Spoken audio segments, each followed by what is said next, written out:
Israel has borne the brunt of harsh criticism from human rights groups who claim that in 2008 more checkpoints and roadblocks were established in the West Bank despite a pledge by Israel to ease up restrictions on the Palestinian people. A recent report by the UN Humanitarian Affairs Department claimed that since September 2007 until April this year, Israel increased 607 military checkpoints in the West Bank, a claim Israel has flatly rejected. Standing outside the Eliyahu checkpoint that straddles the highway between Kalkilya and Nablus, IDF spokeswoman Major Avital Leibovitch flatly denied the charges.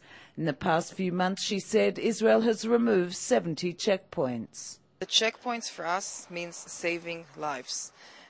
We are on a weekly basis still stopping people, suicide bombers, youth that carry on their bodies explosives on a daily basis.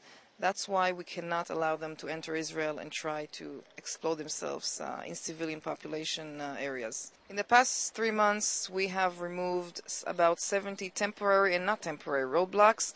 Our purpose is really to improve the Palestinian daily routine life. The Eliyahu checkpoint facilitates the fast flow of traffic to and from the West Bank. The modern crossing is manned by border police, military policemen, as well as representatives from a civilian company contracted by the Defense Ministry. Leibovitch says that the army hopes to eventually transfer control of all the crossings to civilian companies in order to free up IDF forces who will be deployed to other missions. Crossing is open 24 hours a day. The purpose of the crossing is to enable flowing traffic from the West Bank into Israel and from Israel to the West Bank for those people that wish to go back to the West Bank.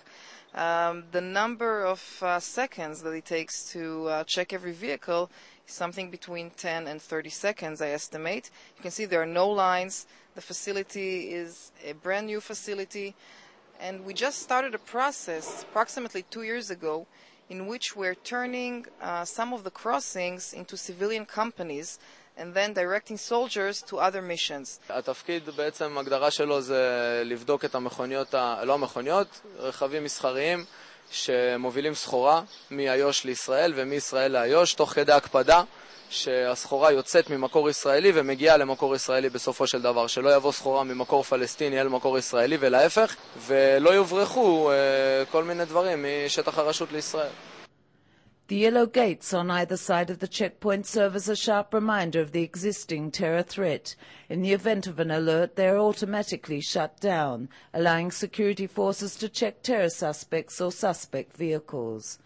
The gate is linked to the security barrier erected by Israel in 2003 to prevent suicide bombers from entering Israel. While a third of the security barrier has yet to be completed, in the past 2 years alone, a total of 6 suicide bombers entered Israel, a far cry from the first years of the Intifada when hundreds of Israelis were killed.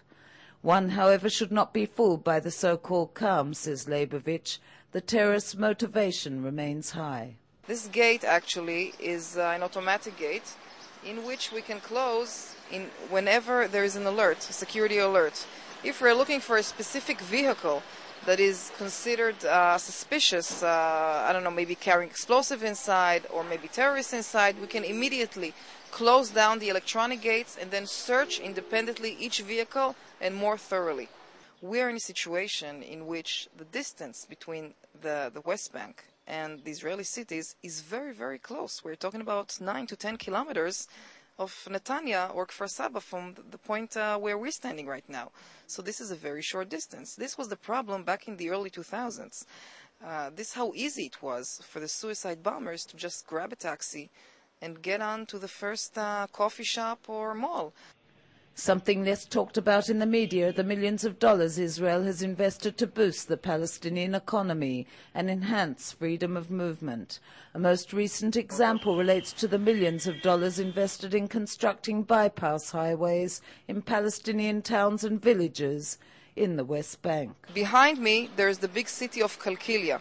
Kalkilya is a very good example to actually a pilot that the Israeli government did there. With investment of quite a few millions of dollars, we have managed to build roads in Kalkilya, connecting both sides of the city. We're talking about a city with 160,000 people, which is very big. In order for the people not to cross through checkpoints, we have built roads for them. And in this manner, they don't have to pass through checkpoints, just cross from one side to the other side of the city. And we have copied this method in many places in the West Bank. Just the project in Kalkilya cost $11 million.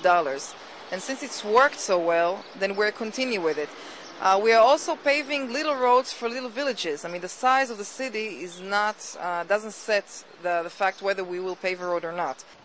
Checkpoints, military roadblocks or obstacles may not photograph well, but they have definitely proved that they save lives. And in the Middle East, the difference between a life or death situation hangs on a thin thread.